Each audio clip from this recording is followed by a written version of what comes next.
Putain. Ouais. Non, j'adore Ghislain, il est vraiment trop marrant. C'est...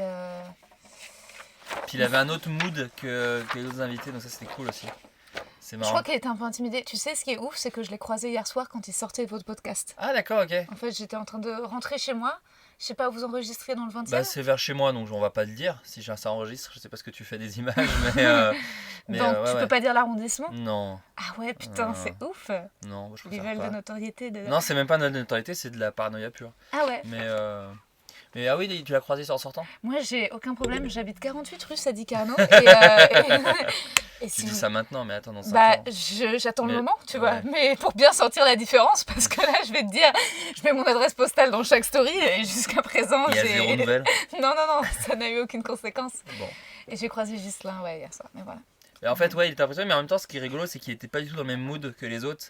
Et c'est un peu marrant. En gros, le concept du podcast, c'était, je parlais des clichés que les gens avaient sur le stand-up en général. Donc je les faisais à chaque fois. Et un des clichés était les affiches sont moches. Tu vois. Et en plus, Ghislain, ce qui est rigolo, c'est que son affiche, elle est complètement pétée. Tu vois. Et lui, il disait, bah, c'est ça qui me fait rire. C'est parce que moi, ça m'énerve les affiches trop sobres, avec juste un mot. Et ce qui est très drôle, c'est que Thomas, son spectacle s'appelle Ça va. Et Fanny, alors j'ai oublié le titre du spectacle, mais pareil, l'affiche est très sobre. Quoi. Donc du coup, c'est drôle, il y avait un vrai débat de façon de faire et tout. Donc c'est assez ramba. Assez ramba. Ouais, puis Ghislain, ce que je trouve chouette, c'est qu'au fond, il a vraiment aucune estime de lui-même. Et ça, c'est parfait pour la discussion. Parce que tu peux entrer dans le void de... Alors que les gens qui savent ou qui ont une estime, bah finalement, à un moment, il y a un point. C'est juste la limite de leur amour-propre qui met fin tu vois. Alors que Ghislain, on peut partir des heures et des heures. Moi, je suis un peu comme ça aussi. Et résultat, c'est assez cool. Enfin, Mais ça, au bout d'un moment, ouais. t'arrêtes, j'ai l'impression. J'ai Ouais. l'impression que ça, tu fais ça au début. Et qu'après, en fait, tu te dis, mais en fait, forcément, ça va pas évoluer. Tu vois, de te détruire enfin, de te détruire tout seul. Moi, je l'ai beaucoup fait, ça m'arrive encore. Hein. Ouais. Mais j'ai l'impression qu'il y a un peu un truc où, au bout d'un moment, t'arrives au bout. Déjà, t'as fait un peu le tour des vannes. Parce que t'as pas une personnalité qui fait que tu peux faire ça pendant des années. Et du coup, il y a un truc de ouais, t'as envie de passer à autre chose. J'ai l'impression que c'est un peu une façon de faire de l'humour presque un peu facile. Tu vois, de Ouais. dire bah je me défonce, tu vois, parce que j'ai pas d'estime de moi. Tu fais oui, mais en vrai, plein de gens ont pas d'estime d'eux et tu vois. Alors moi, ouais, je vois ce que tu veux dire, mais ce que je trouve encore plus intéressant, et j'aimerais écrire là-dessus, c'est de passer de sous-confiance à surconfiance. C'est-à-dire quand t'es pas... moi, c'est ce qui m'arrive en ce moment. Là, je suis en période de surconfiance depuis vendredi soir dernier. Mais... C'est extrêmement précis. Soit t'as une date qui s'est bien passée, soit t'as fait une rencontre, soit. Bah ouais, un peu de tout ça. Ouais. Et résultat, je me dis, bon, quelles vont être les prochaines blagues maintenant que je sais officiellement que je suis la plus belle femme sur Terre. Comment l'annoncer Ouais, bien sûr. et comment anticiper les réactions de haine et de jalousie et de frustration oui. de la part des hommes et des femmes. Qui vont aller après. Forcément. Voilà, c'est ça. Mais résultat, je trouve ça... Et le problème, en général, quand tu as des problèmes de manque de confiance en toi, c'est que à un moment, tu te prends pour le roi de la Terre. Mais donc, ce truc-là fait que c'est... Non, forcément des personnages... je sais pas, dans les films, tout ce qui est jubilatoire, c'est les gens quand même qui se prennent des râteaux, tu vois. Tu vois. Ouais, mais après, moi, je sais... Enfin, ça dépend où tu cales ton estime de toi, j'ai l'impression. Moi, par exemple, très peu d'estime sur plein de choses, mais du coup, dans le travail, Ouais. je suis un petit peu plus sûr de moi Ouais. et j'ai plus tendance à dire faites ce que vous voulez, les gars, moi, j'aime pas. Et c'est un truc que je n'oserais pas faire si on est en groupe d'amis et d'un coup, faut décider d'un endroit. Je vais pas être le gars qui dit faites ce que vous voulez, les gars, mais en fait, c'est de la merde. Je vais vous suivre, c'est vous qui décidez, tu vois. Parce que moi, je suis pas sûr que mon avis de restaurant ou de bar ne soit celui qui soit intéressant, quoi. Et j'ai ce truc-là beaucoup.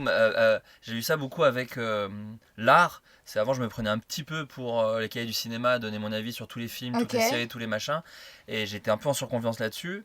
Et ça, j'ai descendu d'un caquet à ce niveau-là. Ouais. Parce que je pense que j'en fais un peu plus qu'avant. Et je me rends compte à quel point c'est difficile, à quel point on connaît pas les tenants et aboutissants. Donc j'ai fait ah merde, j'étais extrêmement prétentieux. Je me la jouais sur ce truc-là, alors qu'en vrai, c'est tellement dur de créer. Ouais. Et par contre, maintenant, en création, sur le pourquoi on vient me chercher, je suis beaucoup plus sûr de moi et peut-être même parfois un peu prétentieux de je pense que cette blague marchera pas, je pense que cette situation marchera pas, alors qu'en fait j'ai des gens qui ont parfois plus de carrière que moi j'ai encore pas fait de film, que j'ai encore pas fait de, tu vois, il me manque plein de choses dans mon bagage de scénariste et de réalisateur, mais quand même je me permets un peu de dire ça, si, ça. Mais en fait, Parce que c'était génial. J'ai envie de dire. Non, mais en fait, c'est pas une question. J'ai l'impression que, tu vois, il y a des gens. Je peux définir des personnalités types de gens qui vont plaire ou qui vont pas me plaire. En vrai, c'est, tu vois, je sais pas, par exemple, c'est une meuf à laquelle je pense qui doute en permanence, mais à un moment, ça frôle la gênance et c'est relou. T'as envie de dire, tu vois, arrête de t'excuser, et puis si t'es sur scène et t'as 7 minutes, assume tes fucking blagues, ou alors viens pas sur scène.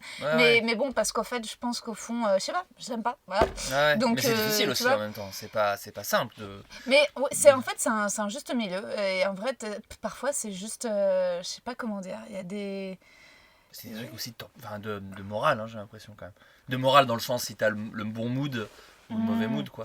Non, mais, selon ce que t'as bouffé le midi, ça peut changer ta façon d'être le soir, quoi. Mais tu vois, là, donc ça fait depuis vendredi dernier que je suis en période de surconfiance. Ça m'arrive pas souvent, donc j'en profite. Je mets la musique à fond, les ballons, je danse seule chez moi. Mais c'est beaucoup plus dur de faire mes blagues habituelles. Là, ça fait quelques plateaux, et même ma représentation de samedi soir, j'y croyais tellement pas. J'ai l'impression d'avoir un doublement de personnalité, de moi qui me regarde dire je suis pas cool, ma vie c'est de la merde, je suis une handicapée sociale, et dans ma tête, t'es la meuf, t'es tellement fraîche. Ah oui, parce que ton spectacle est plus en mode sous confiance. Non mais t'as des blagues, t'as des angles. J'ai des angles, mais en vrai, je dis quand même les relations hétéro, l'amour, les mecs, c'est compliqué, c'est un peu la loose, je m'en sors pas, et puis même de manière générale, tu vois. Et après, c'est quand même plus... t'as plus d'empathie pour ces personnages-là que... Non, mais bien sûr, sauf que d'habitude, je le joue vraiment sincèrement, en mode, tu vois, je cherche, et là, dans ma tête, je fais mytho. Ouais, non mais après, tu parles de toi d'une certaine époque, donc ça, même si tu deviens une fucking star, tu auras toujours ce truc-là qui sera sincère par rapport à l'époque où tu l'as écrit et tout, donc ça au final c'est deux choses. Enfin après toi je sais que t'es très dans la vérité, la sincérité sur scène, mais moi j'ai toujours l'impression qu'il y a ce que le personnage de l'humoriste, mine de rien. Même si c'est dans la sincérité la plus totale, j'ai l'impression qu'il y a quand même un truc de bon bah je suis sur scène donc je suis quelqu'un. Mais même si tu peux être le plus sincère du monde dans ton texte, t'es quand même un perso au moment où t'es sur la scène parce que t'as choisi raison, parce que t'es trop intelligent, je t'adore Florent, et je vais lire ton poème. Ah oui c'est vrai, t'écris des poèmes. J'écris des poèmes.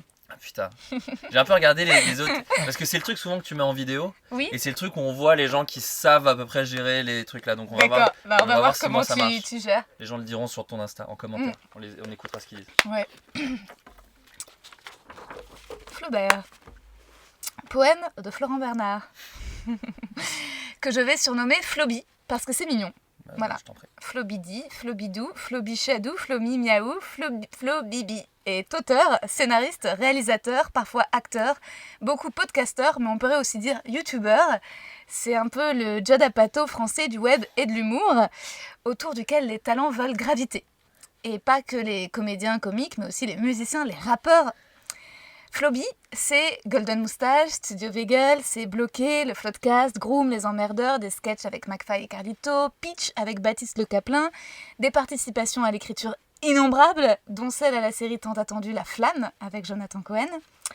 Et en plus de tout ça, Floby est joli, il a des fossettes quand il rit, il est grand, fort, stylé, un petit swag de skater à LA, il danse bien. Si. Tu danses bien. Je t'ai vu faire quelques moves jeudi dernier et tu danses bien. Voilà. Et J'avais zappé. Si. Oui, en effet. J'ai dansé. T'as dansé. Et c'était bien. C'est gentil. Floby est drôle, il est galant, cultivé et maqué. Voilà. Et ouais, mais bon, c'est un peu le risque avec un tel concentré de coolitude. En plus, maqué en mode, il y aura un de ces jours des bébés, quoi. Maqué, quoi. Il vit avec sa meuf. Voilà, maqué. Voilà. Et faute de Ken Floby, j'ai 1 heure de discussion avec lui. Et je compte bien en profiter. Première question, Flobichou. Est-ce que tu t'interdis toute séduction ou zone de flirt innocent dans ton quotidien? Voilà. Ah ouais.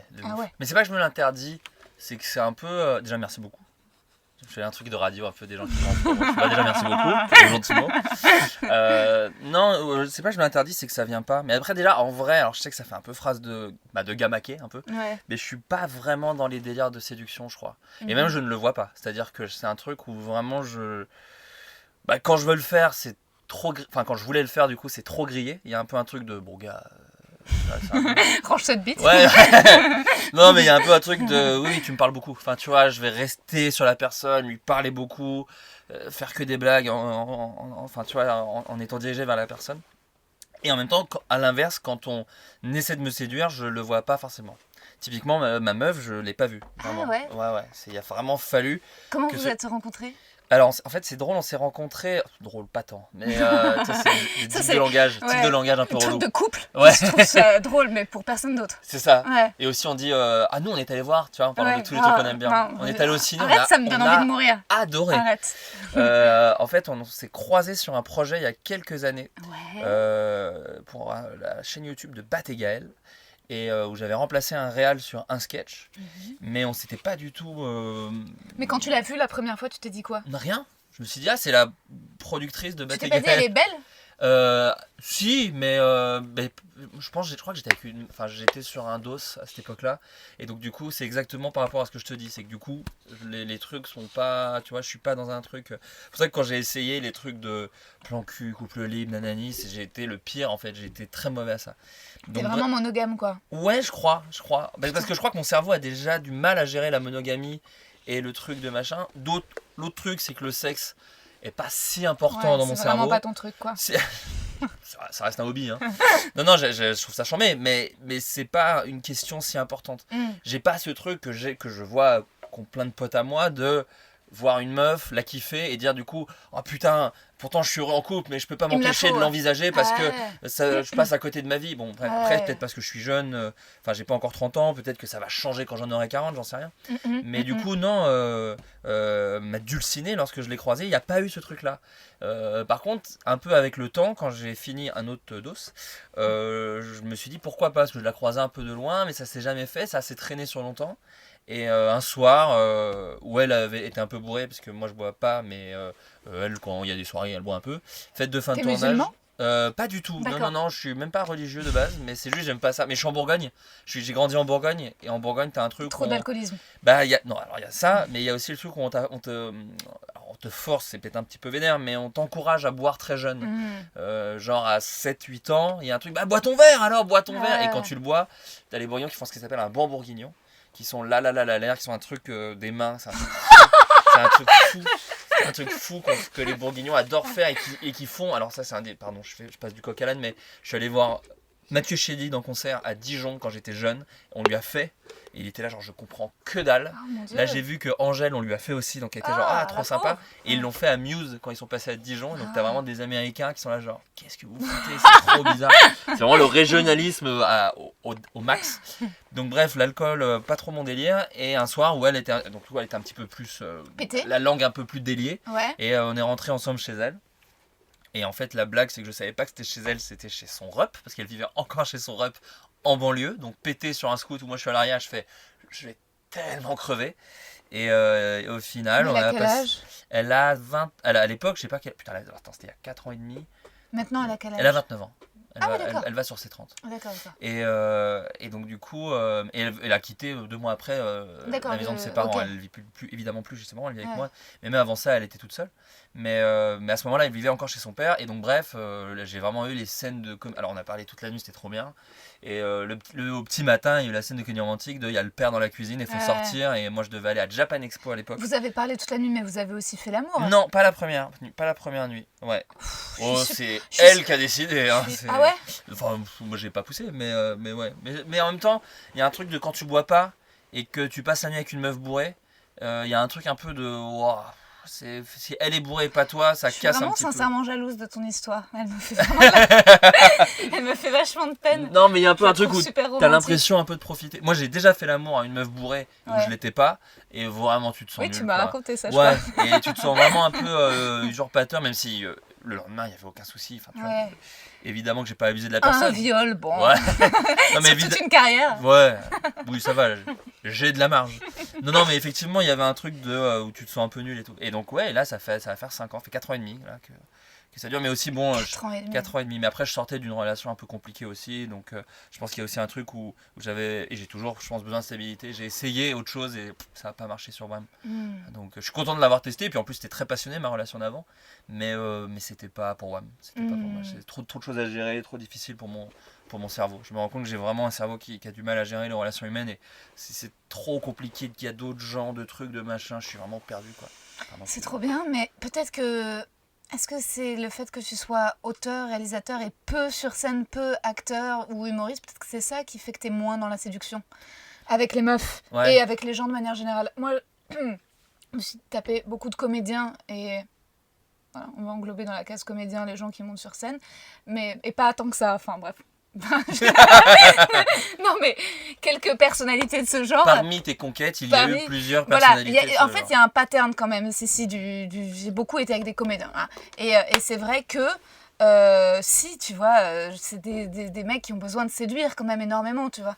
Donc bon, c'est un peu compliqué quoi, ces histoires-là, quand tu sais que...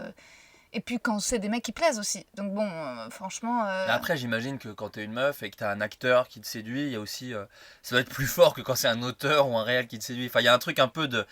C'est stylé, quoi. Il y a un truc un peu de... Ils savent jouer à ce jeu-là, quoi. Enfin, toi, c'est génial de discuter avec toi, tu vois. Et ça, c'est quand même un truc de ouf. Ouais. Après, ce qui est difficile, moi, ce que j'ai fait, ça a été vraiment le chaud-froid de malade, genre vraiment bain brûlant, bain glacé. Ça a été de passer des acteurs qui sont méga séducteurs à appli de rencontre. Ouais. Michel Comptable, 72, tu vois. Ouais. Et là, juste, en fait, c'est les limites de ma tolérance. Ouais. Non, mais c'est horrible. Oui, parce que c'est terrible, parce que les applications de rencontre, c'est un truc où, en plus, c'est beaucoup sur la façon d'écrire, tout est sur écrire en fait, mine de rien. Les gens sont chiants, les gens sont super chiants. Moi je me fais chier hyper rapidement. J'en discutais avec Areski au début qui disait que parfois j'avais envie de me buter d'ennui. Et il me disait, oh, c'est hyper violent ce que tu dis. Je dis, ah ouais? Ça te paraît, toi ça t'arrive jamais de discuter avec des gens et au bout de 2 phrases t'es là, maintenant je vais mourir parce que et surtout je sais pas finir les conversations. En fait des fois en soirée je sens ce truc là où je parle à quelqu'un et je sens qu'en vrai on va pas avoir 1000 choses à se dire et je ne sais pas terminer. Souvent tout le monde finit pareil, c'est genre je vais me servir à boire, alors que si vraiment c'est intéressant ce que tu dis, tu dis viens avec moi, tu vois. Enfin, c'est vraiment un truc poli de dire on sait tous les deux qu'on n'est pas en train de passer un moment de ouf et du coup j'invente cette excuse d'aller me servir à boire. Mais oui, non, je suis d'accord. Après, de là me buter, je ne sais pas, mais il y a un truc un peu de... Non, mais... Après, moi, je suis pas fasciné par les gens fascinants. Enfin, il y a un truc un peu de... Ouais, non, mais après, bon, ça, c'est vraiment parce que je suis beaucoup plus vieux dans ma tête que... Mais j'ai eu des... Sans faire Bernard-Henri Lévy ou Kouchner, j'apprends beaucoup des paysans. C'est pas ça, mais il y a un truc de... J'ai vraiment eu des discussions ultra intéressantes avec des gens pas du tout de ma caste, ou des gens de là où j'ai grandi, ou des trucs comme ça, des sujets tout aussi fascinants que des humoristes, que des comédiens, que des acteurs, que des réalisateurs, que d'autres scénaristes, que... Tu veux dire que t'es une bonne personne ? Non, mais justement, non, je sais pas si c'est être une bonne personne. Parce qu'au bout d'un moment, quand même, faut être sincère, tu sais, des fois, des fois c'est la roulette russe, des fois c'est chiant de ouf. Ouais. Mais mine de rien, tu vois, c'est des gens qui ont d'autres histoires. Et alors je sais pas si c'est en fait extrêmement égoïste et que c'est juste pour nourrir mon travail. Mais il y a peut-être un peu de ça. Il y a peut-être un peu de ça. Il y a peut-être un peu de ça. Il y a peut-être un peu de sang. Il y a peut-être un peu de sang. Il y a peut-être un petit peu de ça, mais mine de rien, c'est intéressant aussi. Parce que mine de rien, dans nos milieux, c'est super cool. Mais en vrai, on parle beaucoup des mêmes sujets. Et c'est cool, c'est sympa. Moi, j'adore. Je peux parler des heures du dernier special d'un humoriste ou du film d'un tel ou de machin. Mais c'est bien aussi d'avoir d'autres discussions de la vraie vie. Moi, je peux vraiment... C'est qui la dernière personne qui t'a fasciné quand t'as discuté avec elle ? Alors, je pense que la dernière personne, c'était peut-être un peu dans nos milieux.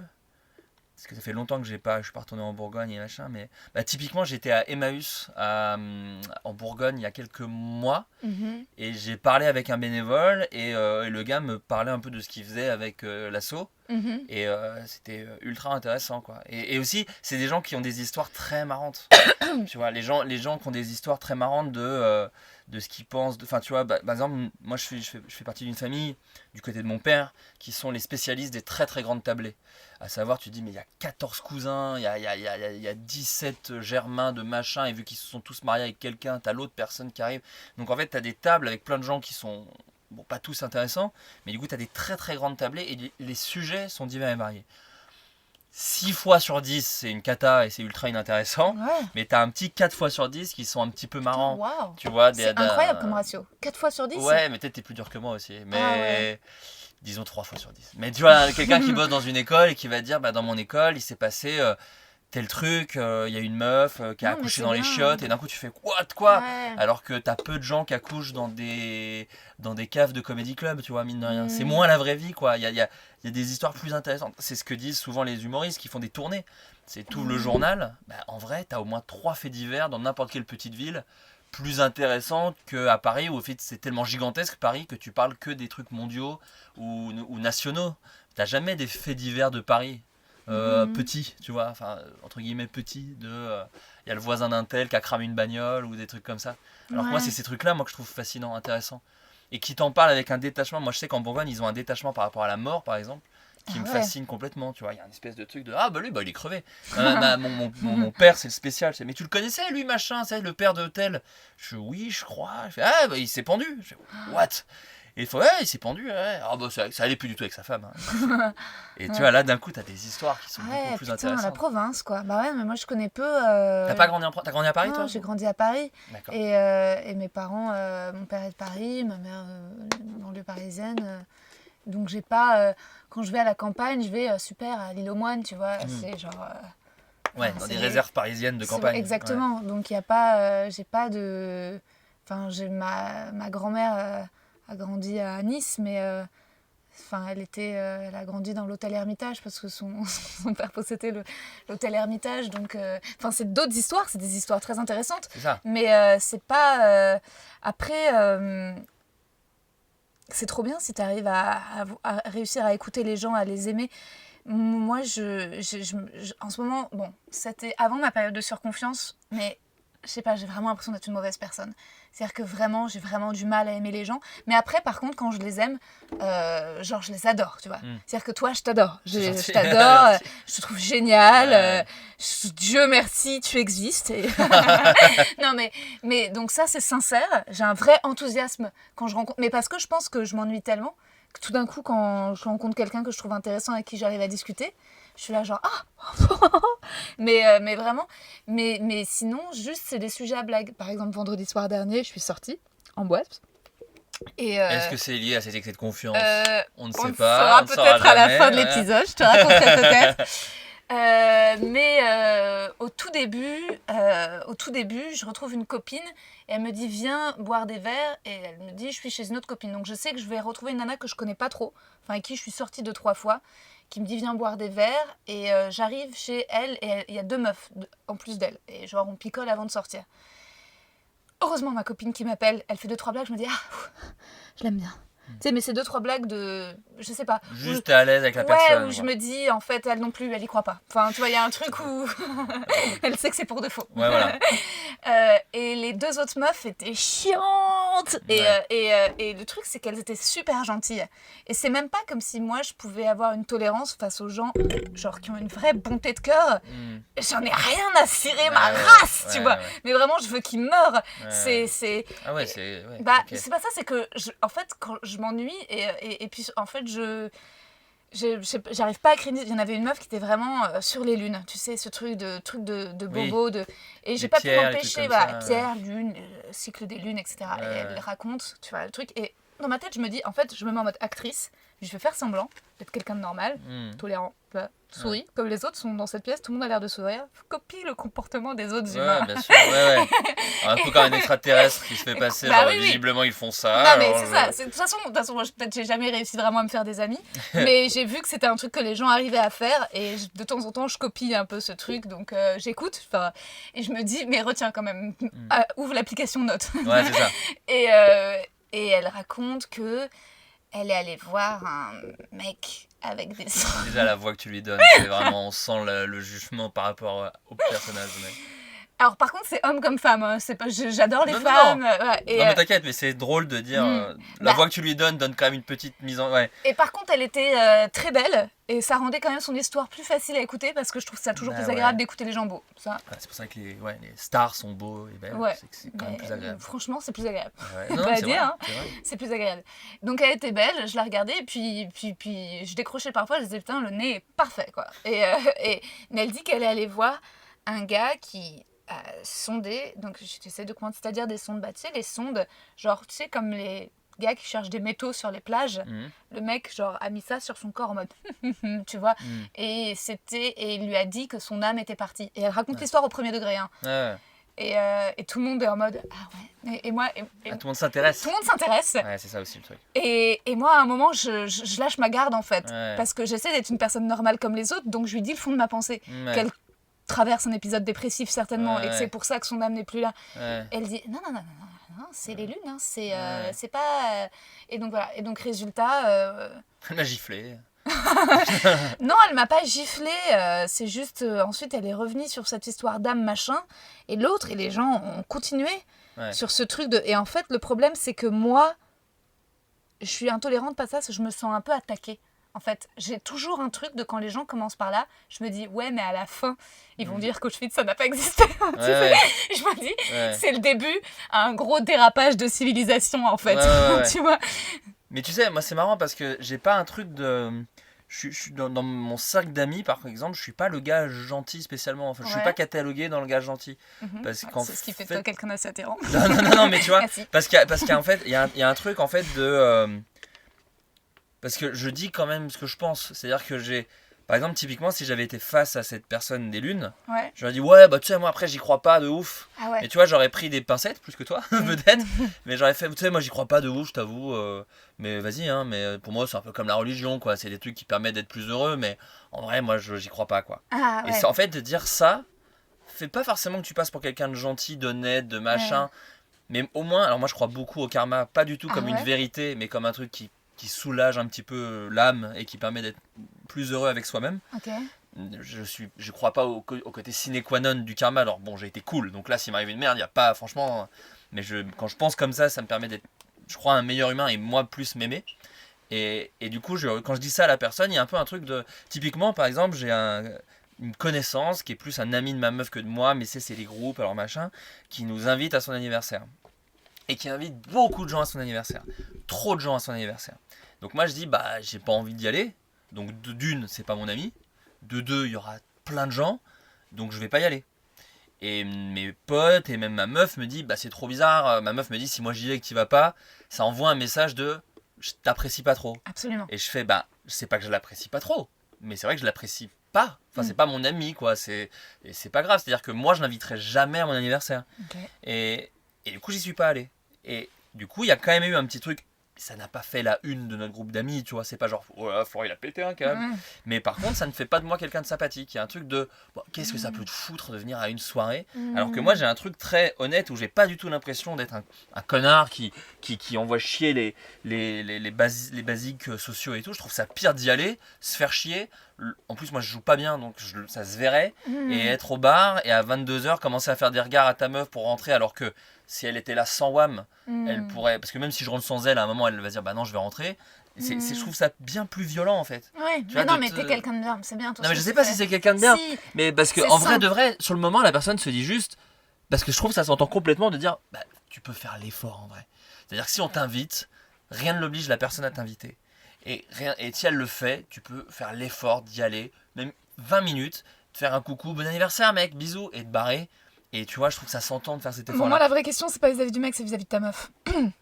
Ouais. C'est à ta meuf de dire c'est important pour moi que tu viennes ou pas. Si ta meuf, elle te dit franchement, reste à la maison, fais-toi une pizza, Netflix, je m'en bats à la race. Et bah, si ta meuf te dit non, c'est un ami, j'ai envie que tu sois poli, j'ai envie qu'il croie que tu l'apprécies, le mec, tu t'en fous, c'est ton couple, quoi. Ouais. Non, mais moi, pour le coup, ça, j'ai de la chance, elle s'en fout. Enfin, elle accepte, quoi. Ah ouais. Ouais, il y a un peu un truc de. En fait, je crois que ça va. Enfin, c'est.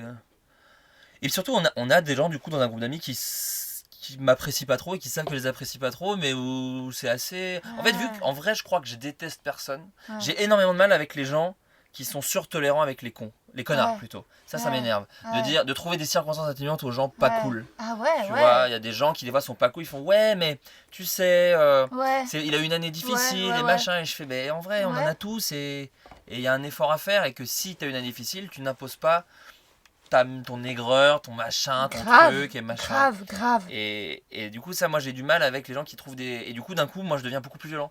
Du coup, je vais pas juste dire je m'en fous.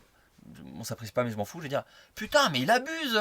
Vous êtes gentil avec lui alors que c'est un connard et tout machin. Et d'un coup, moi, je vais devenir plus... Putain, c'est génial, t'es hyper courageux et viril en vrai. C'est... parce que c'est...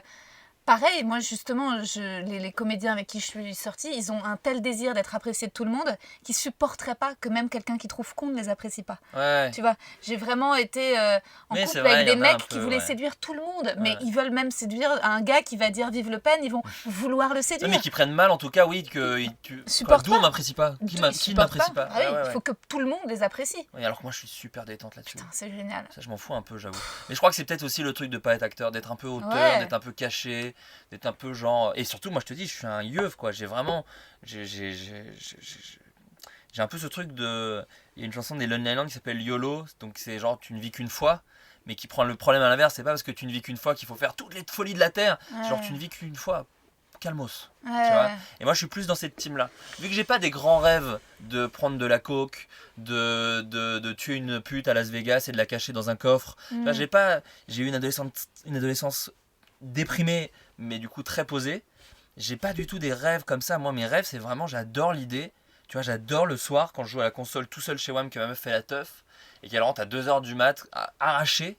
Et que je suis là et qu'elle me raconte sa soirée en faisant des blagues, en étant un peu défoncé, et que je suis mort de rire et que je me suis fait une pizza seul tout sur mon truc. C'est vraiment ça, c'était ça mes rêves d'enfant. C'était, tu vois, par exemple, quand j'ai eu assez d'argent pour avoir un appart où je peux avoir un bureau, j'ai vraiment coché un rêve d'enfant. J'étais là, genre, j'ai mon bureau, j'ai une pièce où je peux mettre mes DVD, mes jouets, parce que j'ai des figurines de pop culture. Et ça me dégoûte. Et je peux, ouais, bon, ça dégoûte pas, genre. C'est pour ça que j'ai un bureau, hein, c'est que je peux pas les mettre dans le salon. Hein. Et j'ai mon bureau où je peux bosser. Et le matin, tu vois, j'ai ma routine. Tu vois, je me lève à 9h30 et je prends ma douche, je me renseigne, nanana. Et à 10h, je suis dans mon bureau et je ferme la porte de mon bureau. Et je suis dans mon bureau, quoi. Et ça, c'était un truc, quand j'étais gamin, j'en rêvais. Ça, et aller sur des plateaux de tournage et réaliser. Donc, du coup, je suis trop heureux de ce que j'ai, quoi. Et donc, du coup, tu vois, par exemple, maintenant, on m'invite moins. Et j'ai eu une période où ça me faisait chier. J'étais genre, mais d'où on m'invite jamais, bordel. En fait, c'est normal, c'est que je dégage ça. Je dégage un truc de. Je suis tranquille chez moi. Et donc maintenant, j'ai beaucoup moins cet ego. C'est-à-dire que si je sais qu'il y a une soirée, je vais pas attendre qu'on m'invite et m'énerver parce qu'on m'a pas invité. Je vais dire, il y a ça, je peux venir. Tu vois. Si on me répond pas, je fais bon, visiblement, je suis vraiment relou. Ça arrive jamais. Les gens seraient fous de ne pas t'inviter. C'est gentil, ça arrive rarement. Jeudi soir dernier, à la fête Hoxton. On était à une fête pour la sortie de Léopold de sa BD. De la BD de Léopold, dans un hôtel, et t'étais le roi de la soirée, enfin, ça se voyait bien. Mais si, ça se voit que tout le monde avait envie de discuter avec toi. D'ailleurs, les gens, moi j'étais très contente de discuter avec toi. Et d'ailleurs, je voyais que les gens s'emmerdaient dans des small talk de petites discussions. Et moi, je t'ai collé toute la soirée parce que je savais que si je discutais avec toi, bah, on parlait de vrais trucs. Enfin, c'était pas en mode ouais, machin. Mais même des gens que j'aime bien, mais en fait, tu échanges 3 mots, puis t'es là, bon. Et bah, le mojito, en fait, ils mettent beaucoup de glaçons. Ouais. Et voilà. Et donc, non, en fait. Non, t'es le mec populaire ultime. En fait, je pense que les gens qui t'invitent pas à leur soirée, ça doit être des gens qui ont pas compris juste... Non, c'était vraiment sur confiance. Tu dégages ça sur les autres, du coup tu le mets sur les autres. Je te le donne. Non, c'est trop gentil, c'est trop bien. Mais je crois pas que ce soit... Non, mais parce que aussi, enfin là, je parle de moi et tout, mais je pense que je dégage des trucs que je visualise pas très bien et qui doivent être relous aussi. Hein. Mais je sais pas, il y a un truc de... Il y a un truc où... Et puis surtout, ouais, je suis pas un gros... Ou alors c'est moi qui suis maso et qui peut être attirée à avoir envie de parler vers les gens un peu fermés et relous. C'est vrai que je sens que s'il y a une porte fermée, je vais être là... Ah ouais, alors ça, moi, je m'en balèque tellement. Moi, je suis pas du tout... Non mais moi c'est inconscient, hein. C'est inconscient, c'est-à-dire que c'est un truc même que j'essaye de réparer avec les mecs, c'est je sais pas pourquoi du moment où c'est plus compliqué ça m'excite ou j'en sais rien, et ça se trouve c'est pareil...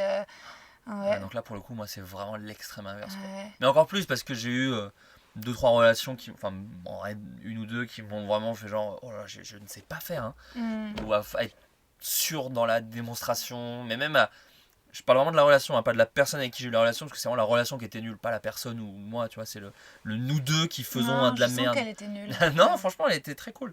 Mais c'est juste, bon, voilà. Tu sais, ouais, parfois les gens sont vraiment des connards et des connasses. Non, mais là, c'est vraiment pas le cas. Là, vraiment, non, je te jure, c'est juste un truc.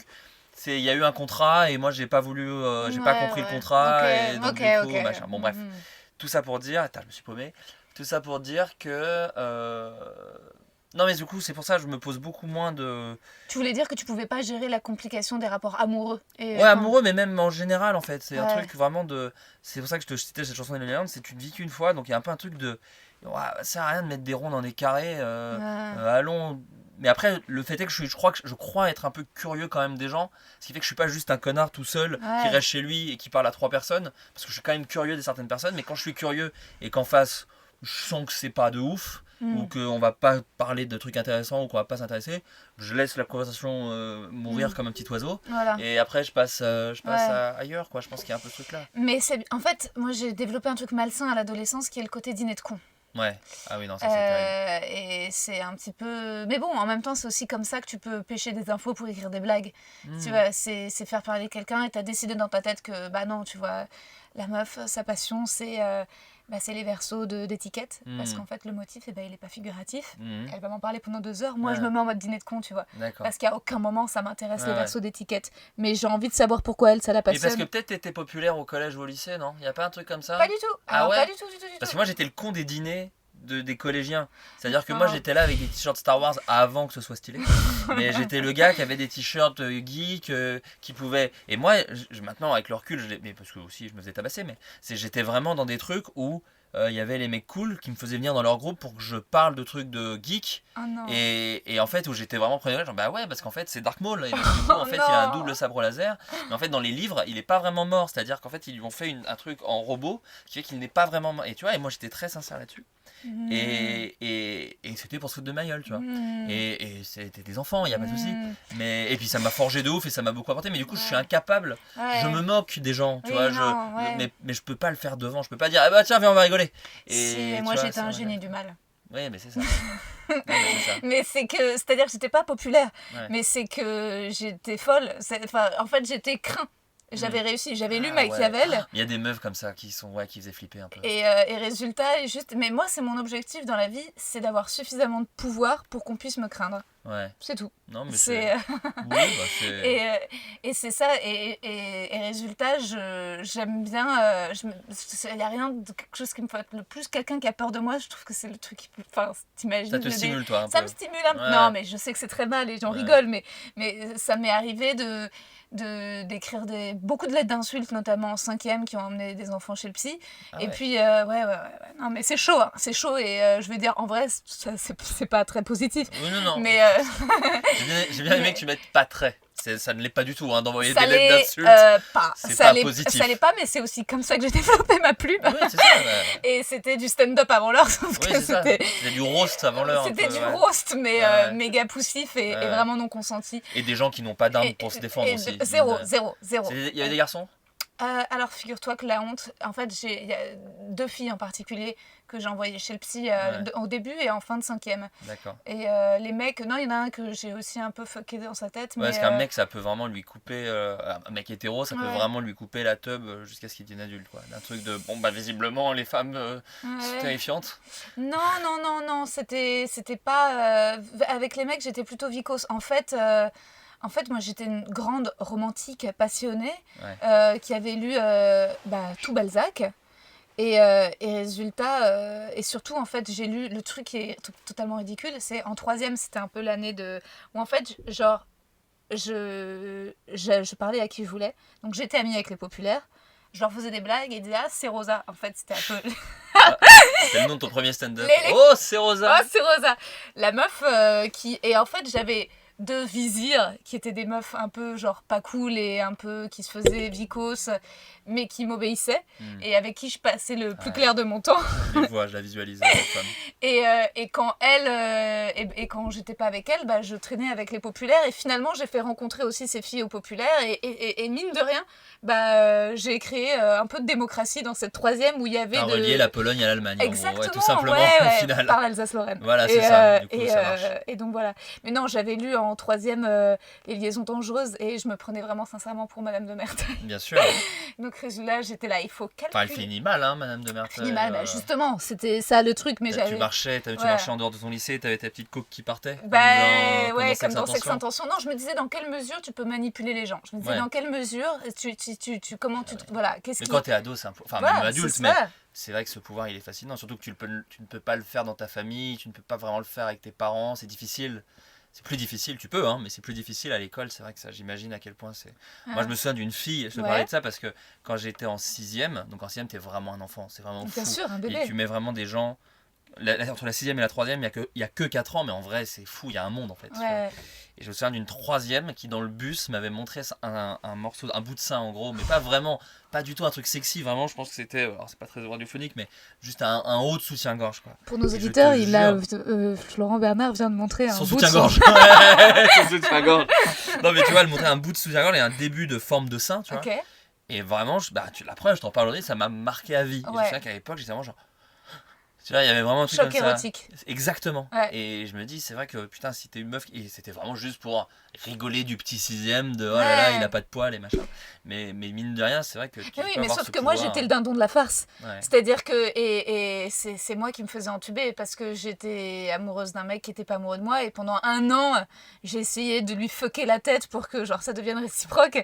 Et ça n'a pas marché. Bah Si, alors bizarrement, je pense il m'oubliera jamais. Tu Ouais. vois, mais pas pour les bonnes raisons.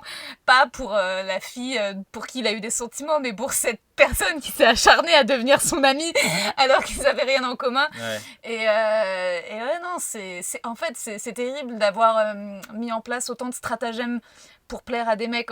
Tu vois, mais en même temps, et c'est pas du tout féminin, ce trait de ma personnalité. C'est-à-dire que la plupart des meufs se laissent aller à leur beauté, à leur charme naturel. Alors que moi, essayons d'inventer un discours de A à Z qui pourra faire écho avec ce que son père lui a dit. Ouais. T'es vraiment dans des strates. Ouais. Sauf que en vrai, c'est pas. Et le problème aussi, c'est que ça fait que tu deviens. Et il faut vraiment que j'arrête parce que jusqu'à récemment, en fait, je continue de faire ça. C'est-à-dire que je me dis, tiens, il me plaît. Mais si on travaillait ensemble. Et puis je me mets à travailler avec un gros bolos parce que j'ai juste envie de le ken. Ouais. Et je suis là, mais tu peux pas dire ça. Et puis en fait je me dis non mais juste c'est de la frustration sexuelle quoi. Voilà, mais non, c'est il faut le nouveau cap de ma vie, ça va être d'être avec des gens qui moi me veulent et que moi je veux pas. Ah ouais. Ouais. Mais le truc réciproque t'intéresse pas? Je pense que ça marchera, j'y crois plus. T'y crois pas? Non. Mais t'as déjà eu des trucs réciproques comme ça, tu veux, il veut et... Moi j'ai été très surpris, ouais. C'est un truc où quand j'étais avec ma meuf au début c'était on verra. Moi j'avais à peine fini mais j'avais même pas complètement fini, tu vois. Celle d'avant il a fallu commencer à dire bon bah stop, on va plus se voir, machin et tout. Et de dire moi je suis incapable de rester ami avec mes ex, donc essayer de faire comprendre on se verra plus en fait, tu vois, du tout. Et mais j'étais en mode on verra bien. Et là ça fait 4 ans et demi. Donc tu vois, il y a un truc un peu de... Il y a un peu un truc de... Mais parce qu'encore une fois, c'est assez... logique avec ce que je te disais de pas trop savoir et d'aimer être posé, de pas trop savoir faire les trucs qui sont plus compliqués que ça et je pense que c'est un truc de tu vois quand même tu dois te faire vachement draguer. Comment non, tu dois te faire vachement draguer. Non, pas tant. Mais comme je te dis, après je te dis que comme je t'ai dit, je le vois pas donc j'en sais rien. Mais je crois pas. Déjà je sors pas de ouf. Ouais. Et puis je traîne toujours avec des mecs, enfin tu vois, vu que je suis auteur, je traîne souvent avec des mecs beaucoup plus tu vois, qu'on en voit beaucoup plus et donc du coup l'attention se porte moins sur moi que sur la personne qui est avec moi quoi. La première fois que je t'ai vue, je me souviens, c'était au casting de... Qui a eu lieu ou pas ce projet? Mais non, un des pires... Alors pour le coup, c'était avec Navi, Virginie. On avait fait un programme court sur les applications de rencontres en tout cas. Et on avait fait un pilote et on avait casté plein de gens, dont toi, ce qui est quand même fou parce qu'on se connaissait pas et aujourd'hui on se recroise. Et non, c'était pour Arte, on avait fait une version et en fait la production l'a remonté dans notre dos.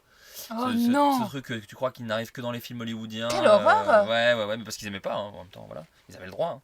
Et du coup, ça s'est pas bien fini. Mais de toute façon, Arte les a pas... Enfin, c'était pour Arte. Et au final, ils ont pris aucun programme court. Donc, bien final, fait pour leur gueule. Pas si grave. Non, je sais pas si c'est bien fait pour leur gueule, mais en tout cas, on avait passé un casting. Ouais, j'en avais passé un casting et vous étiez super sympa.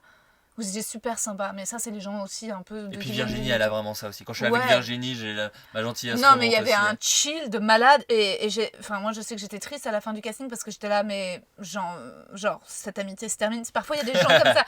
Pierre Ninet, il est très fort pour ça. Ouais. Pierre Ninet, tu discutes 5 minutes avec lui et t'es là, mais bah alors à demain. Et en fait non, il n'y a pas de à demain, c'est juste un génie de la com. Les stars ont ça. Ouais. Les stars ont ça. Moi, pour avoir bossé avec des Joe Cohen, des Baptiste Le Caplin, des mecs comme ça, je trouve que ces stars ont ça. C'est ce qui fait que, enfin, tu vois, Jonathan, qui va devenir, c'est sûr, une des plus grandes stars. Il l'est déjà, mais c'est sûr que ça va encore grandir. C'est parce qu'en fait, t'es 3 minutes dans la pièce avec lui, tu te dis, mais putain, c'est le meilleur humain. Ouais. Et voilà. Ouais. Et c'est le cas, je pense, c'est un des meilleurs en tout cas, mais il est super fort, il est super drôle et t'as envie de passer tout ton temps avec lui et à parler, être à côté. T'as même pas ce truc de. Moi je l'ai un peu plus maintenant parce que du coup on a écrit des blagues pendant 1 an et demi ensemble, mais t'as même pas envie d'essayer d'être drôle. T'as même pas ce truc que tu peux avoir quand il y a des gens talentueux ou drôles de je vais essayer de le faire marrer, de lui plaire des machins. Non, t'es au spectacle, t'attends juste que quelqu'un te serve comme au Buffalo Bill du Chili. Jonathan Cohen, j'ai un peu parlé avec lui, cela dit, c'était la nuit de la pop culture à Grande Contrôle. Et il était tellement cool. Et en plus, moi, j'étais vraiment un peu creepy en mode, tu le sais déjà, mais je suis fan de toi parce que genre, je l'ai souvent tagué dans des stories où genre, je sors de comédies dans lesquelles il joue et je pleure en disant, il est trop bien. Ouais, bien sûr. Et il était trop chill et sympa et envoûtant et un peu à l'américaine, genre limite à me prendre la main et c'est américain, Joe, c'est américain. Tu vois, et moi être là, et je sortais des trucs limite un peu gênance de moi, genre en mode, je crois que j'avais raconté des blagues sur une application de rencontre juive en disant que quand même les séfarades de droite c'était l'enfer, et tu vois, et les autres étaient un peu gênés et lui riait sincèrement et j'étais là genre mais il était très très cool. Il est super cool. Incroyable. Et donc ce casting, effectivement, t'avais passé ce casting. Et par contre, je m'étais dit, je pourrais être en couple avec un mec comme lui. Mais alors là, tu m'avais vraiment vu pas longtemps à ce moment-là quand même. Ouais, mais en fait, ça m'est revenu là, cet après-midi où je sais plus, j'y repensais et je me disais, mais attends, il m'avait fait quelle impression? Et si, je crois que je m'étais dit, ouais, lui, ça pourrait être mon mec. Mais ce qui est drôle, c'est que je me souviens, tu faisais partie des 3-4 où on s'était dit pourquoi pas pour jouer dedans, parce qu'en fait pareil, c'est en première impression plus que le casting qui était très cool, mais tu vois, on avait vu plein d'acteurs et d'actrices tout aussi cool et machin, mais quand t'es arrivé, je crois qu'il pleuvait et en fait t'étais exactement un peu le perso qu'on avait créé, à savoir t'étais avec une espèce de grosse parka et t'avais le maquillage qui avait un peu coulé à cause de la pluie et il y avait vraiment, et c'est Virginie, elle pourra mieux le dire que moi, mais a vraiment dit, ah là c'est vraiment, je crois que c'était Elisa le nom du perso, c'était vraiment Elisa quoi, il y avait vraiment un truc de putain, parce qu'il y avait vraiment, je te dis, quand t'es arrivé, t'étais un peu en moitié de flotte, t'étais un peu à la bourre je crois, il y avait un truc comme ça, je m'en souviens. Bon alors machin et tout, donc ça on avait vraiment... Je m'en souviens. Et t'es une des premières à être passée aussi, ça c'était le truc aussi. Ça c'est très bizarre ce moment du casting, parce qu'aussi tu t'ouvres et parfois t'as des espèces un peu de rencontres amoureuses au moment du casting. Et c'est parce que c'est quand même un espace de désir, que ce soit...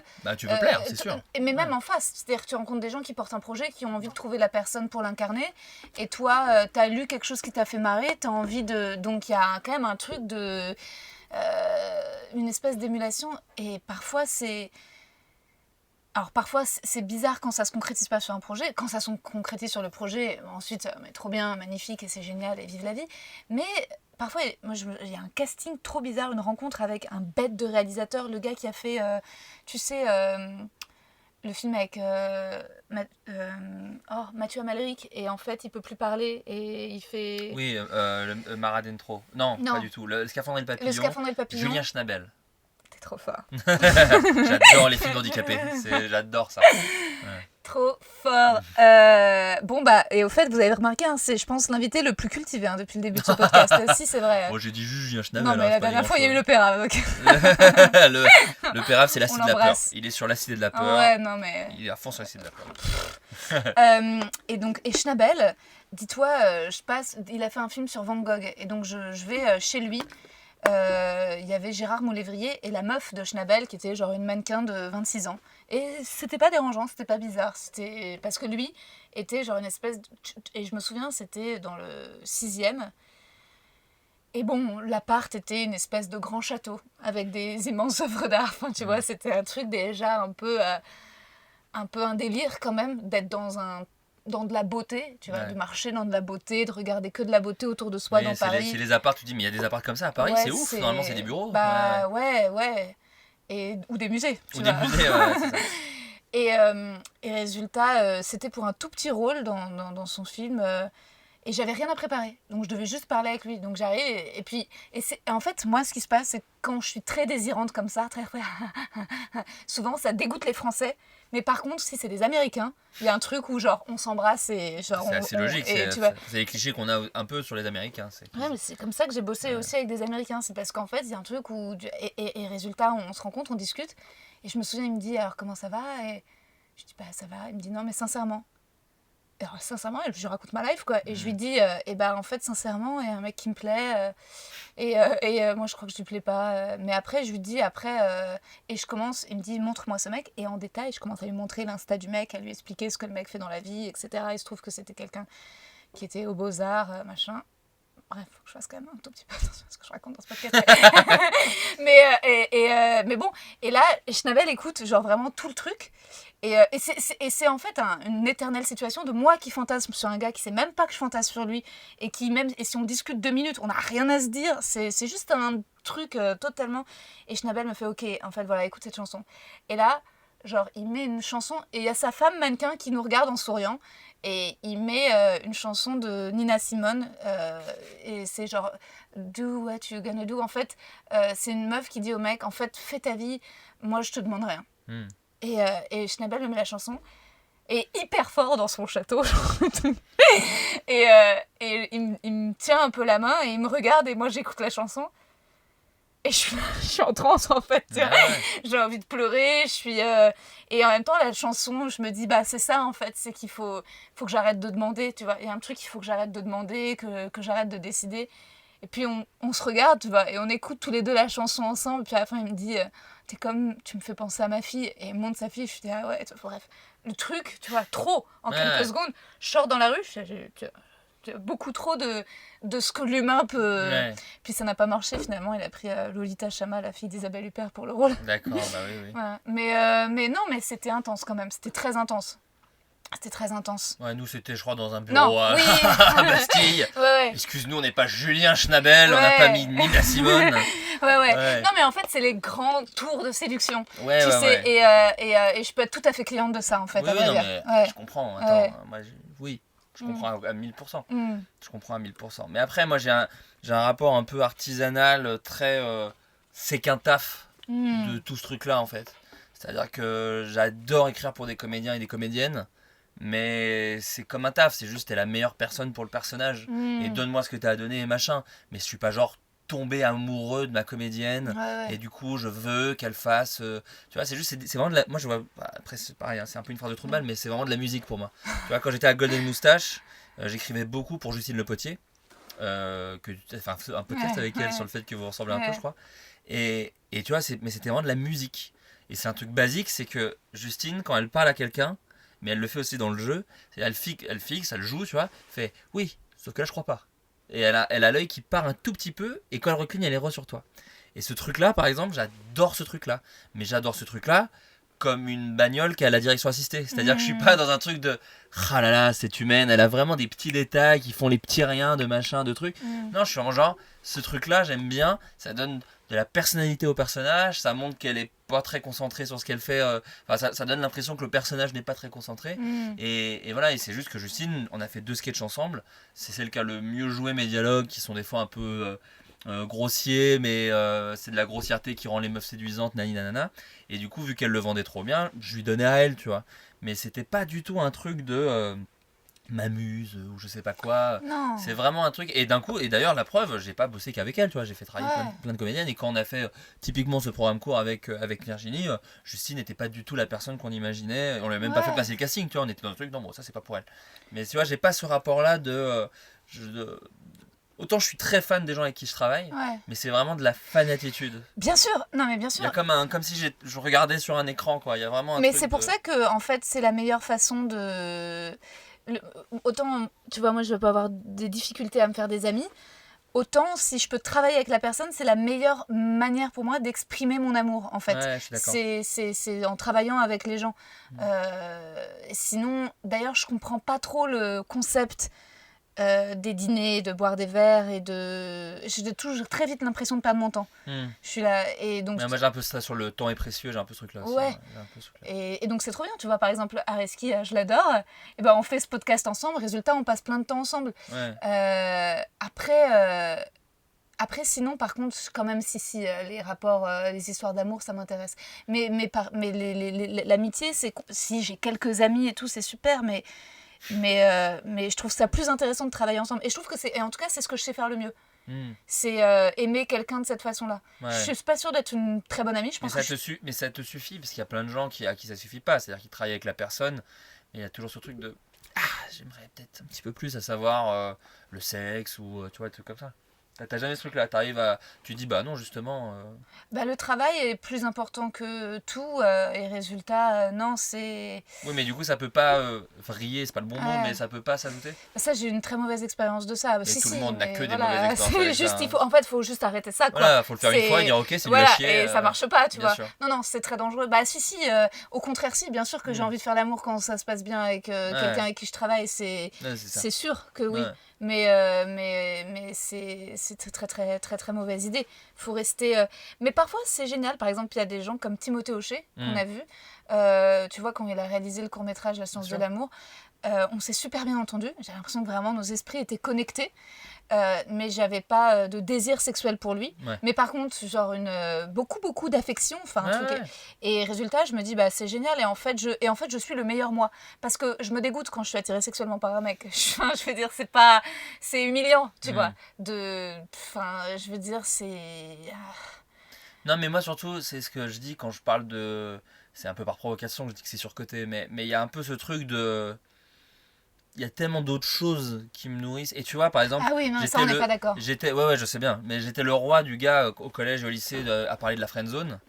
Et avec le recul, je me dis, mais quel débile, en fait. Parce qu'en vrai, il y avait plein de choses à apprendre quand même. Mais c'est normal, t'es ado. T'as qu'une envie, t'es puceau, t'as qu'une envie, c'est de voir ce que c'est. Ouais. Et moi, j'ai vraiment eu ce truc-là de perdre ma virginité et faire...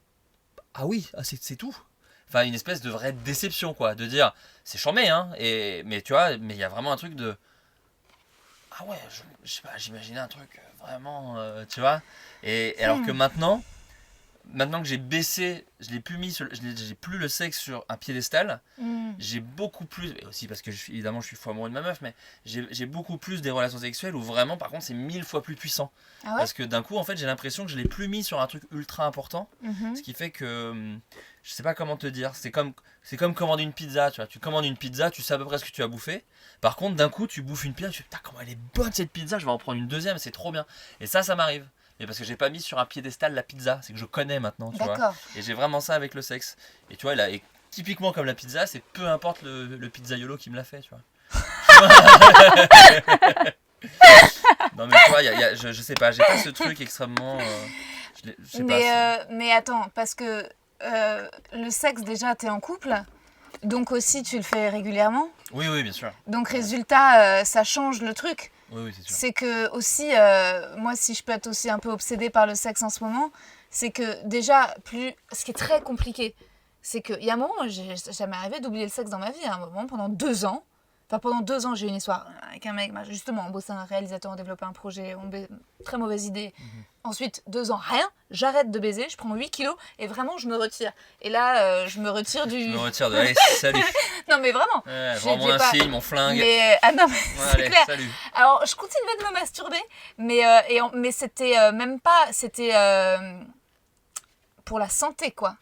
C'était... c'est important. Ouais, pour les femmes, je crois pas. Ah ouais. Non, il n'y a rien à vider et à évacuer. C'est vrai. Donc, non, c'était vraiment le plus, quoi. Pour vérifier que ça marche encore. Ouais, c'est ça.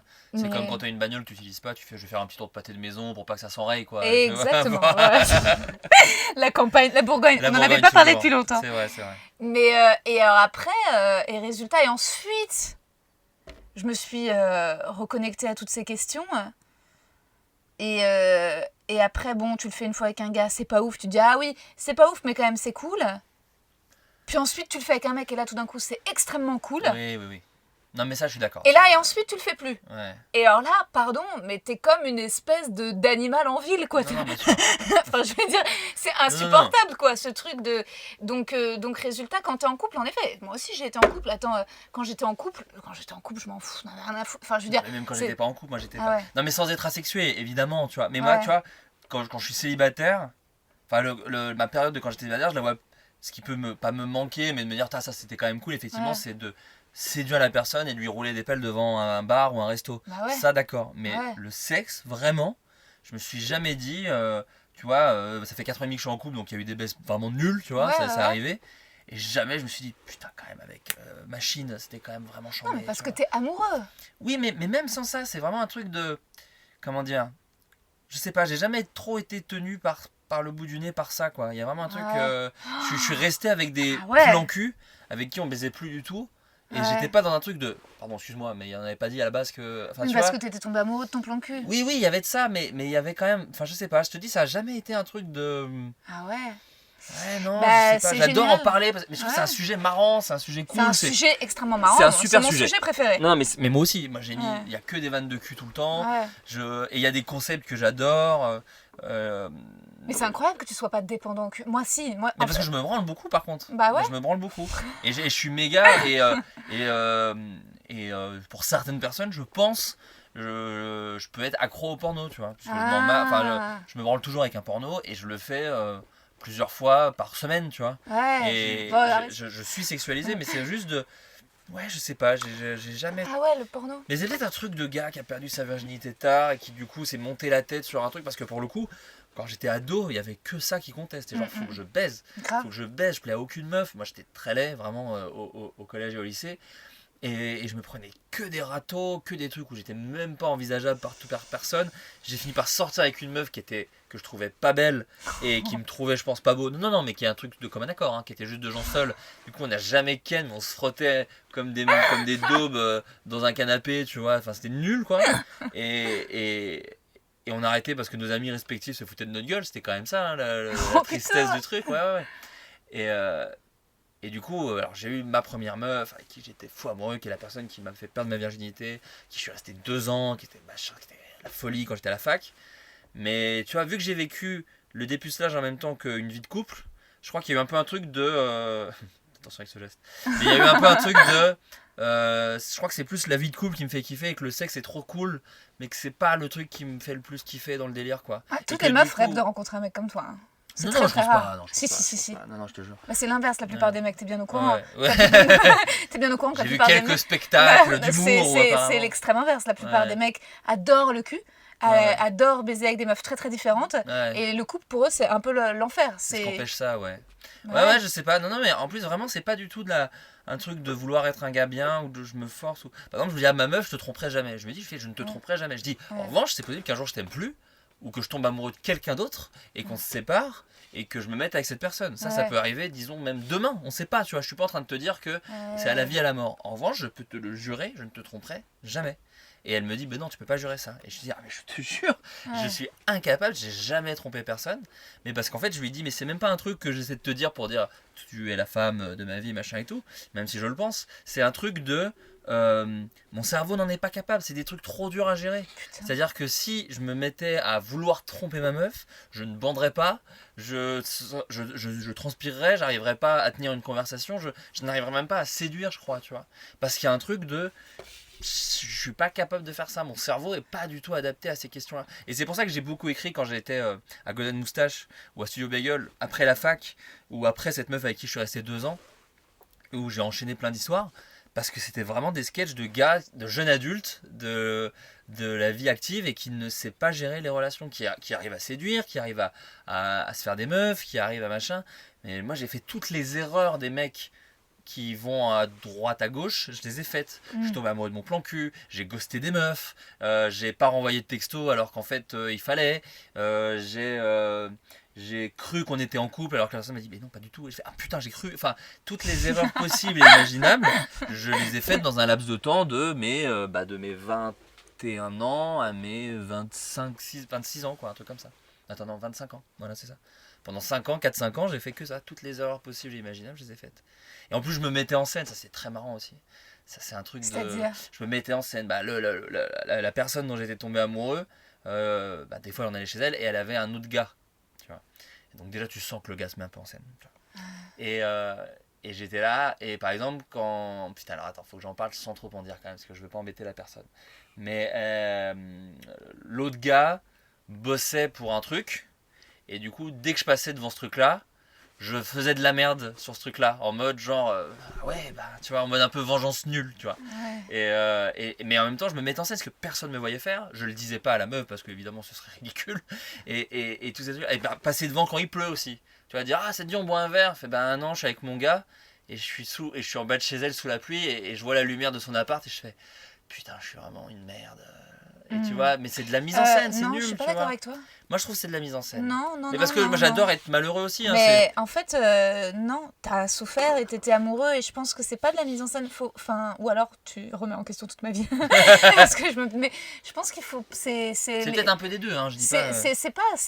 Tu vois, je pense que c'était sincère. Si à un moment c'est pas. Je supporte pas les gens qui disent oh ouais, les gens qui sont self-indulgent, les gens qui font des dépressions, qui voient des psys se complaisent dans leur. Non, je veux dire, il y a un moment, c'est des personnalités. Moi, c'est très dur de me réfréner si je veux dire, bien sûr.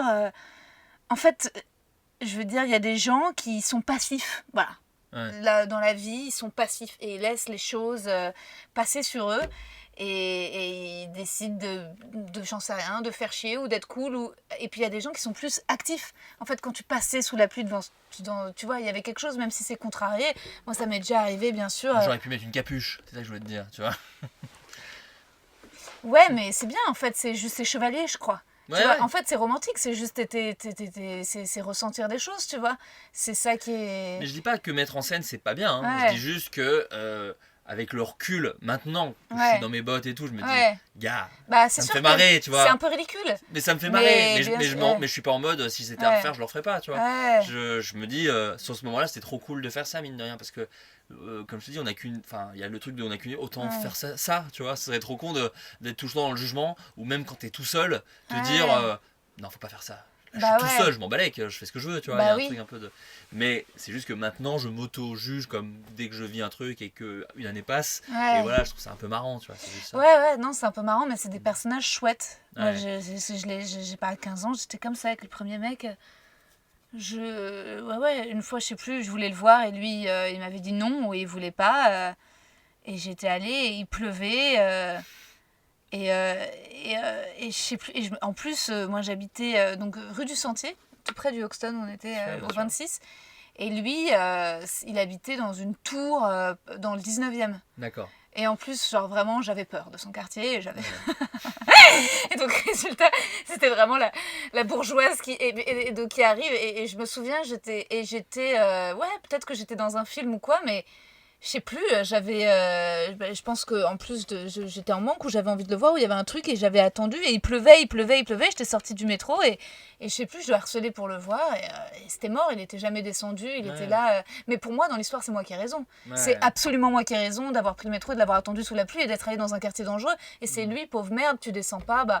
Tu t'es privé d'une belle scène mais qu'on ouais, aurait pu non, tous les mais- deux kiffer.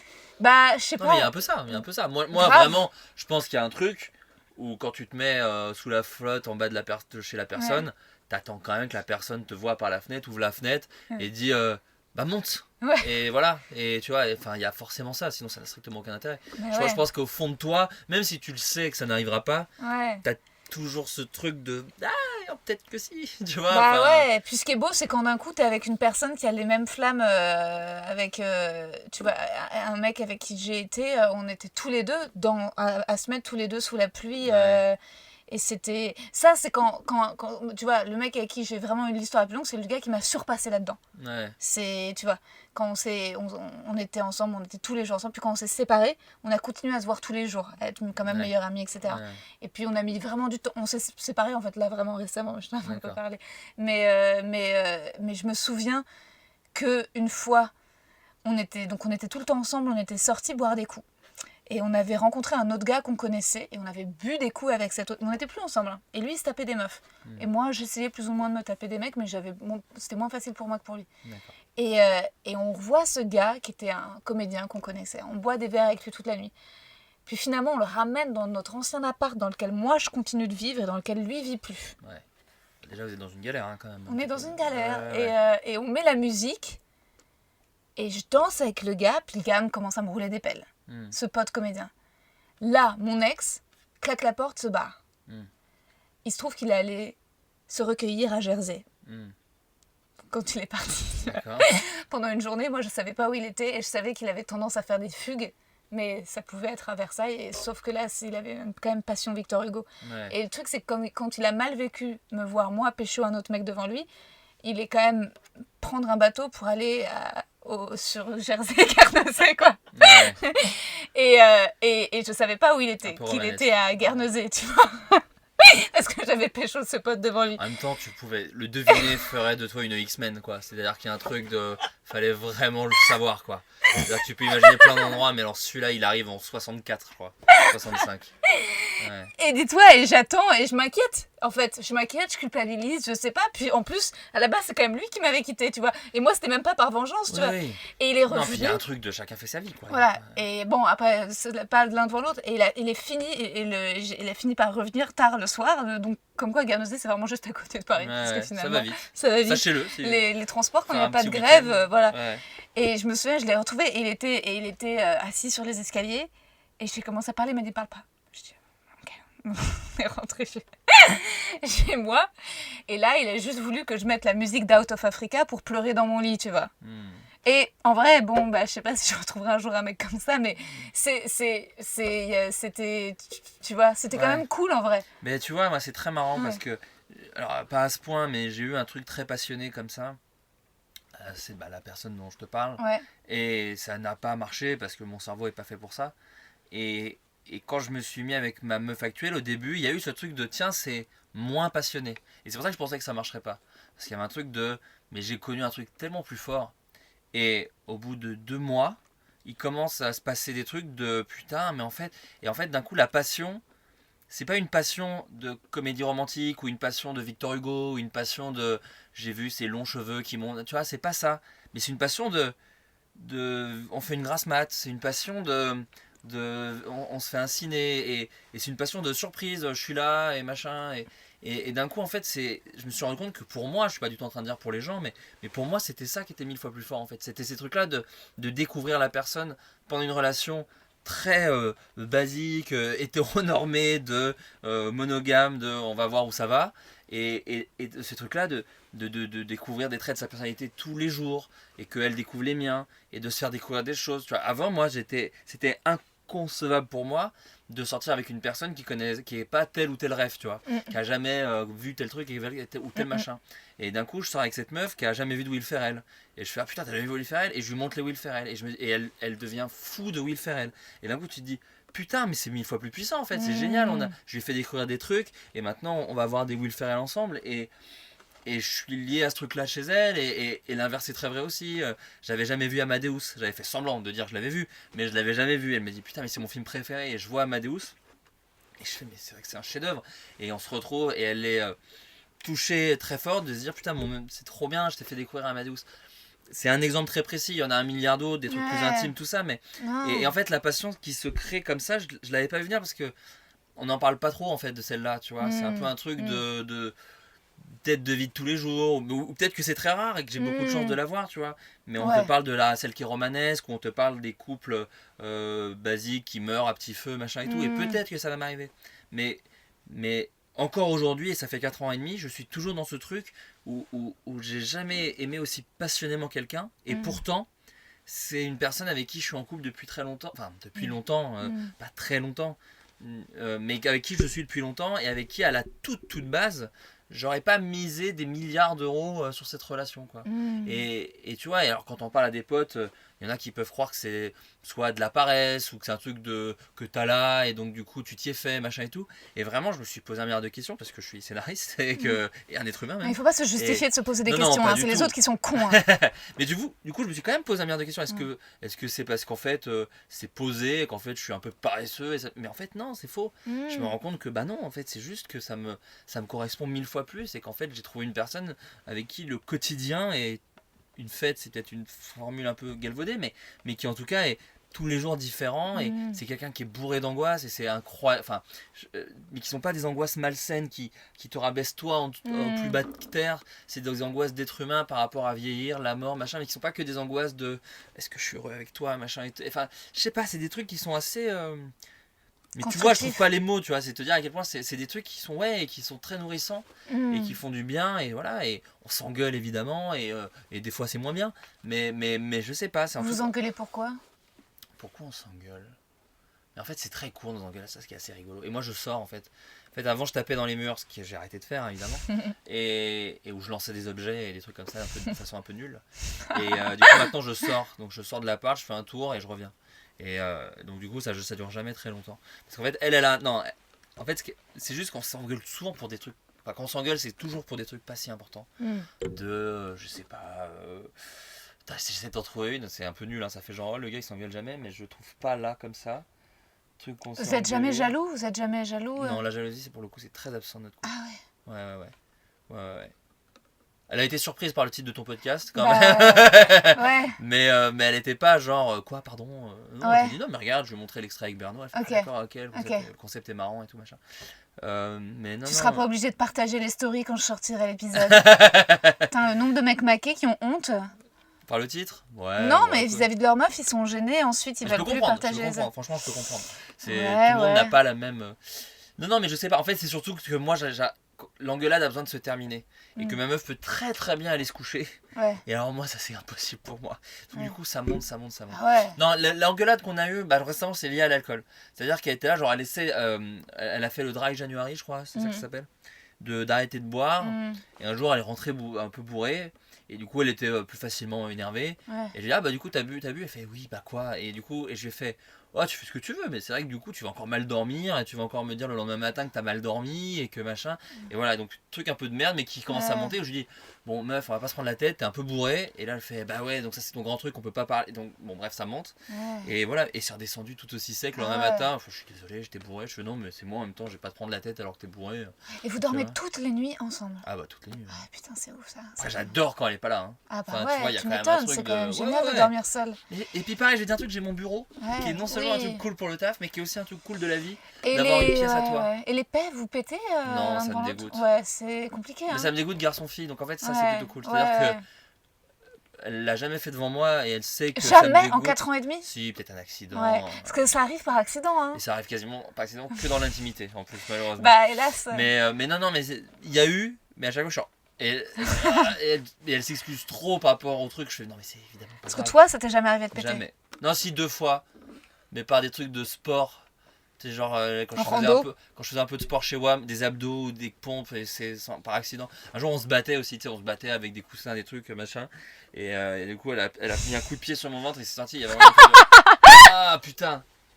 Mais non ça me dégoûte tout le monde. C'est-à-dire qu'elle m'a vu m'embrouiller contre des potes, alors qu'il y a un peu une règle masculine de on est entre potes, on peut lâcher des caisses. Léopold il rote énormément. Alors mais ça moi j'ai 2 écoles, l'euro ça me va. Oh, bah, moi ça m'a saoulé parce qu'elle est sur son tournage, je lui ai dit arrête de roter, il m'a dit tu fais ta maman et j'étais genre ok. Je suis pas une maman. Non l'euro, alors moi c'est un vrai débat que j'ai avec des potes. Pour une relation, pour une raison extrêmement simple, c'est qu'il y en a un qui sort du trou de balle et l'autre de la bouche. Donc c'est quand même méga plus vénère un paix qui sort quand même de l'endroit où tu fais caca. Je trouve le toujours plus modeste et sympathique que l'euro. L'euro, c'est vraiment le pauvre, quoi. L'euro. Alors que le P, il y a quand même toujours, il y a un petit côté symphonique malgré soi du. Mais non, tellement pas. Mais non, ça pue la merde. T'as déjà pris de la MD? Non. Bon. J'ai pas pris, je fume des ouinges, très rarement. Qu'est-ce qui te fait de la peine? Qu'est-ce qui me fait de la peine? Putain, si je te dis les trucs injustes, ça fait un peu Miss France, mais c'est vraiment ça. Les trucs injustes, les trucs où je dis putain, t'as pas mérité quoi. Dans les films, je suis très sensible à ça. Les gens qui quand je chie, et je déteste. Alors j'ai du mal avec les je ne sais pas, les bad endings, l'inverse d'un happy end. Ah ouais? Des fois, il y a des trucs de. Je déteste le cinéma de Lars von Trier par exemple. Ou de, tu vois, ces films où à la fin, bah ouais, parce que l'humanité, c'est de la merde. Je fais, oui, bah c'est pour ça que je vais au ciné, je le sais, l'humanité, c'est de la merde. Je sais qu'on va tous crever, en fait, mais donne-moi un peu plus, quoi. Montre-moi que la mort, ça fait que des gens célèbrent la vie, ou sont tristes, ou machin, tu vois. C'est pour ça que j'aime bien Mélancolia qui finit très mal, mais au moins il y a un peu un truc de on essaie de survivre, mais que je vois son truc là, The House that Jack Built, que en fait t'as pas aimé ça? pour moi c'est le pire film qui est sorti. Bon tu vois je refais le critique qu'il y a eu cinéma. Ouais, mais non moi je déteste ça, c'est tellement drôle. Je déteste ça, je déteste les films. Donc ouais non, ça me fait de la peine les trucs où c'est un peu injuste, tu vois. C'est des trucs où je fais vous avez pas mérité. Parce que moi quand il m'arrive des injustices, je peux vraiment maudire le monde, tu vois. Quand je m'étais fait voler mon sac à dos à Paris, où il y avait toutes mes affaires dedans, il y avait vraiment un truc de mais d'où il y a toutes mes affaires dedans quoi. D'où il y a aussi mon portefeuille. Je veux dire qu'ils me prennent mon ordi, j'ai un peu de sous, je peux m'en racheter un. Mais là mon portefeuille, faut que je fasse tous les papiers, faut que je fasse tous les trucs, il y a mes clés de maison, comment je rentre chez moi cette nuit, tu vois. Il y a vraiment un truc de ça c'est vraiment pas cool. Tu t'es fait taper quand t'étais au collège? Ouais, de ouf. Ouais, des cailloux, je prenais des cailloux et je m'auto-flagellais un peu pour genre je me crachais dessus moi-même tout seul et tout. Ouais. Au collège, j'ai un peu eu un collège de clichés de films américains. Si les casiers étaient assez grands, on m'aurait enfermé dedans. Sauf que les casiers en France, c'est vraiment de la merde. C'est vraiment un petit carré nul comme ça, donc c'est pour ça que je tenais pas. Faut que tu montes sur scène quand même. Mais oui, mais le problème c'est que les mecs sur scène ils disent tous ça, donc au final. Tu vois, mais ils le diront pas comme toi. Oui, mais bon, il y a de la place, il y a suffisamment de gens qui le feront très bien, je pense. Je peux leur donner s'ils veulent. J'ai un podcast, c'est déjà pas mal pour parler de ça live. Et là, donc, pour la première fois de ta vie, tu coécris du stand-up avec Baptiste. J'avais écrit des 5 minutes, j'ai joué 3 sketchs, moi, un peu, à une époque. Je sais, j'ai essayé de trouver, mais la vidéo n'existe plus. La vidéo n'existe plus? Il y a un lien sur ton site, sauf que la vidéo a été retirée. Ah ouais? Il y avait une vidéo, c'était un audio, je pense, plus. Ah, peut-être, il y a un truc barré. Ouais, non, c'est un audio, je crois. Ouais, mais parce que c'est du storytelling et du coup en fait je le fais plus en podcast maintenant. C'était l'enterrement de mon grand-père et le fait que j'ai découvert très tard ce qu'était un orgasme féminin. Et que ma première meuf avec qui je suis resté 2 ans en fait n'a jamais joui et je m'en suis rendu compte à la meuf d'après, ce qui était quand même marrant. C'est-à-dire qu'en fait je me suis dit putain mais en fait c'est ça qui se passe. Et après je me fais mais pourquoi on baisait plus? Ah oui elle ne jouissait plus en fait. Voilà bon bref, elle ne jouissait pas du tout, elle n'avait jamais joui. C'est génial que tu t'en sois rendu compte. Enfin, oui mais après coup, et en plus tu peux pas envoyer un texto à la personne de alors je sais que t'as jamais joui et je m'excuse, ça fait vraiment texto, ça fait un peu texto de vie en rebèse un peu. Ouais j'avoue. Tu trouves pas? Ouais. Donc voilà j'ai fait ça et écrire j'écris pour Baptiste. Baptiste ce qui est cool c'est qu'il fait des trucs que moi je serais incapable de faire. J'aurais beaucoup de mal à écrire pour par exemple un Thomas Wiesel ou tu vois des mecs qui font effectivement du storytelling, des trucs très posés très basés sur le texte. Là ce que je kiffe avec Baptiste c'est qu'il fait des trucs que je suis incapable de faire, c'est-à-dire qu'il fait 1000 persos, il fait des saltos arrière, il coupe de la musique. Et en même temps, il parle de trucs que j'ai envie de parler, mais que j'ai pas encore vraiment vécu comme lui. Donc, du coup, je lui donne un point de vue extérieur. Et aussi, ce que j'aime beaucoup, c'est qu'il fait du stand-up. Enfin, en tout cas, son spectacle, je pense que c'est peut-être le plus personnel qu'il a fait, je crois. Et je sais pas si c'est un peu grâce à moi, mais en tout cas. Non, je crois que c'est aussi le podcast qu'il a fait avec Seb Melia, où il a parlé de trucs très perso. Il s'est rendu compte que ça réagissait pas mal. Donc, mine de rien, je l'ai encouragé là-dedans, mais ça a pas mal aidé. Et à côté de ça, moi j'ai énormément d'amour et de respect pour un truc que les humoristes un peu nouveaux aiment moins, mais qui sont des blagues d'observation bêtes comme chou, mais que je trouve cool quoi. Tu vois, je veux pas te spoiler des blagues de Baptiste, mais sur l'angle basique de quand ils ont inventé ça, qu'est-ce que ça a changé au monde, quoi. Tu vois, la première personne qui a inventé tel truc, tu vois, ces trucs-là. Moi, c'est aussi, alors quand il y a que ça me saoule, mais j'aime bien qu'il y en ait un peu. J'aime bien.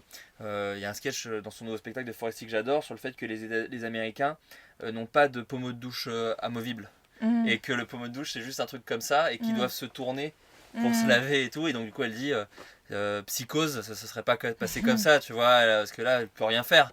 Mais si c'était avec un pommeau de douche, elle aurait pu les bouillanter très vite ou l'étrangler avec et machin. Bon bref. Et ça c'est des trucs que moi j'aime bien aussi. J'adore qu'on parle de soi, mais j'adore Seinfeld, tu vois, j'adore Dave Chappelle, j'adore ces mecs qui arrivent à faire des trucs un peu d'observation. Ouais, ça me manque un peu ça dans mon écriture. Bon après c'est pas forcément obligatoire. Peut-être mais j'aime beaucoup qu'on travaille ensemble quand tu auras le temps. Comme ça tu m'apporteras, je te payerai des blagues comme ça. En tant que spectateur, j'écris pas, en plus j'en écris pas tant, mais en tant que spectateur, j'adore mais c'est trop vrai. Qui est maintenant un petit peu plus mal vu, enfin pas mal vu, mais comme de l'humour facile un peu par une certaine génération. Mais j'adore un rire. Mais c'est vrai, j'adore ça. Moi, c'est ce qui fait que je suis tombé amoureux gamin de Gad Elmaleh, de Franck Dubosc, enfin, tu vois, quand Franck Dubosc il parle du camping, bon, lui encore c'est autre chose qu'il a un perso, mais moi qui ai fait du camping, j'avais plein de petits trucs de et tu vois, j'aime bien, c'est des petites friandises. Si, mais moi j'ai ça aussi cool. Quand je parle de la sensation des filles qui ont envie de faire pipi au moment de faire l'amour, etc. Complètement. J'ai plein de réactions de meufs qui sont là. Mais bien sûr. C'est très agréable. Mais bien sûr. Un gars, une fille, ça a cartonné parce que c'était que ça. C'était que des couples qui voyaient leurs petits travers joués par 2 super acteurs et qui disaient genre, c'est trop ça. Et je trouve que c'est la meilleure façon de toucher les gens. De toute façon, mais souvent quand t'es sincère, moi c'est ce que YouTube m'a appris avec les sketchs, c'est que plus t'es sincère et que t'as l'impression que ça parle qu'à toi, mine de rien, et que c'est des observations super cheloues, tu dis bon, je pense qu'il y a que moi qui vois ce truc là, mais voilà. Plus les gens vont se dire ah, trop. Et en fait ça c'est super agréable. Parce que ça me rassure sur l'être humain. Je me dis ah oui, donc on est tous pareils. Donc en fait la vie ne vaut rien, mais moi j'ai peur d'aller dire sur scène que j'aime pas les gens. J'ai peur qu'ensuite les gens, que je sois la seule. Mais parce que c'est plus violent. Et parce que les gens ont peut-être plus honte. Ont plus honte de s'avouer qu'ils aiment pas les gens.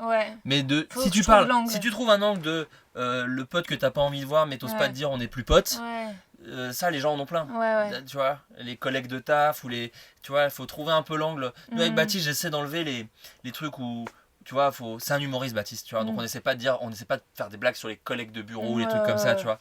Mais mine de rien, on essaie de trouver des équivalents. Et lui, ce qui est génial, c'est qu'il est père. Donc maintenant, il y a les autres parents. Et donc du coup, c'est un truc qui, tu vois, là c'est son spectacle, c'est son premier spectacle où il parle de ses 2 enfants. Et du coup, c'est génial parce qu'il peut être très personnel, parler de trucs très perso. Mais Louis C.K. fait ça aussi. Mais du coup, il parle à tous les parents. Et donc, t'as tous les parents qui font bah bien sûr. Tu vois, quand Louis C.K. il fait sa blague au SNL, mes 2 enfants, c'est Israël et Palestine. Et je dois acheter des jouets à l'un. Et je fais oui, bah, je vais faire des missiles. Mais bon, bref. Bah, c'est parfait parce que tout le monde est là, genre très bonne blague. Mais ça me parle aussi parce qu'effectivement, mes enfants, c'est ça. Mais que surtout, même si t'as pas d'enfants, tu comprends la blague. Bah, carrément, Et voilà, donc ça, moi, c'est vrai que c'est une forme de stand-up que j'aime beaucoup. Mais que je suis incapable de faire. Moi, je suis un storyteller, tu vois. Moi, j'écris des histoires. Pourquoi tu mets tout le temps un bonnet? Parce que tes cheveux sont magnifiques. Hein. Ils sont trop longs. Pour les auditeurs qui nous écoutent, ils sont mi-coiffés. En fait, t'as des cheveux de prince charmant. C'est-à-dire, genre, brun, mais avec des reflets dorés, quoi. En mode Frozen, quoi. Ouais, il y a un peu de ça. Assume-les, quoi. Ouais, mais j'ai des cernes et un gros nez. Donc, du coup, le bonnet marche mieux avec. C'est-à-dire que les cheveux sont plus stylés que le visage. Donc, du coup, maintenant, je les cache un peu. Non, mais c'est pas grave. T'as des yeux bleus extraordinaires. Oui, t'as des fossettes quand tu ris. Ça, c'est un super pouvoir aussi. Oui, écoute, je fais mon max. Mais j'aime bien avoir un bonnet, Et comment est-ce que tu aimerais mourir? Ben, je sais pas. Un truc sec, quoi. Un truc vraiment... un truc sec que tu vas vraiment pas venir. Une noix de coco qui tombe sur la tête, ouais. Non, mais tu vois, un truc que tu vois pas venir, un truc que tu te dis pas, ok, c'est terminé, quoi.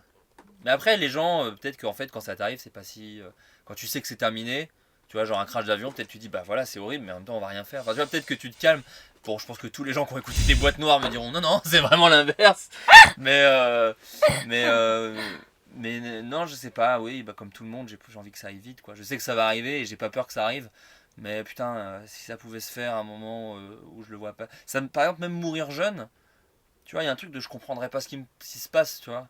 Mais putain, une maladie... La maladie, c'est vraiment ce qu'il y a de pire, parce on te dit que peut-être ça va bien finir. Peut-être tu vas guérir. Et souvent non, hein, mais peut-être tu vas guérir, tu vois. Moi, j'ai dans ma famille, j'ai des gens qui sont morts du cancer, mais j'ai des gens qui ont survécu au cancer. Et du coup, c'est très relou. Tu fais, bon, visiblement, déjà, on est très sensible au cancer. Et en plus, je sais pas si je vais plus tenir de lui ou de elle. Donc du coup, il y a un truc de, oh, la maladie, c'est chiant, parce que j'ai l'impression... Parce que même, il y en a, les médecins, il faut vous battre, hein. Tu fais, oh non, je crois que même quand tu te bats beaucoup, ça peut quand même très mal finir.